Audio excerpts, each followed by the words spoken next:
தக்காளி வெங்காயம் நல்லா வதங்கிச்சு. இது கரெக்டாக இருக்கும். வெங்காயம் நல்லா வதங்கி போட்டிங்கன்னா தான் குழம்பு நல்லாயிருக்கும். தக்காளி ஊற்றிக்கலாம். தக்காளி இப்போ நல்லா வதங்கிடுச்சு. இப்போ நான் மிளகாத்தூள் போட்டேன். லைட்டாக வதங்க தண்ணியை ஊற்றி கொதிக்க வச்சுட்டு அப்புறம் மீன் போடும்போது இது பாருங்கள், சூப்பராக இந்த ஸ்டேஜ் எண்ணெய் வந்துடுச்சா. இப்போ நம்ம மாங்காவை ஆட் பண்ணிவிடுவோம். மாங்காவை ஆட் பண்ணிவிட்டு ஒரு 5 நிமிஷத்தில் நம்ம வச்சுருக்க மீனை போட்டுருவோம். மீனை போட்டுட்டு அப்புறமா இந்த பச்சை மிளகா கீரி போடணும். இது பச்சை மிளகா தான், ரெட் ஆகிடுச்சு. ஆனால் மிளகா காஞ்ச மிளகா ஆகலை, பச்சை மிளகா தான். இப்போ மாங்காய் போட்டாச்சு. 2 நிமிஷம் கழிச்சு மீன் மாங்காய்லாம் நல்லா வெந்துடுச்சு. இந்த மீன் அப்படியே போட்டுருவோம். நம்ம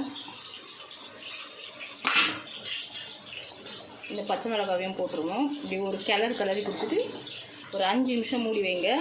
அடுப்பு ஆஃப் பண்ணிவிடுங்க. அதுலேயே அந்த ஹீட்லேயே வெந்துடும். டுடே ஸ்பெஷல் மீன் குழம்பு இவ்வளவுதான். குழம்பு பார்த்திங்கன்னா இன்றைக்கி நான் மீன் குழம்பு வச்சுருக்கேன். இது சங்கரா மீன் குழம்பு. எப்படி செய்யணுன்னா நம்ம தக்காளி வெங்காயம் முதல்ல கடுகு வெந்தயம் போட்டு தாளிச்சு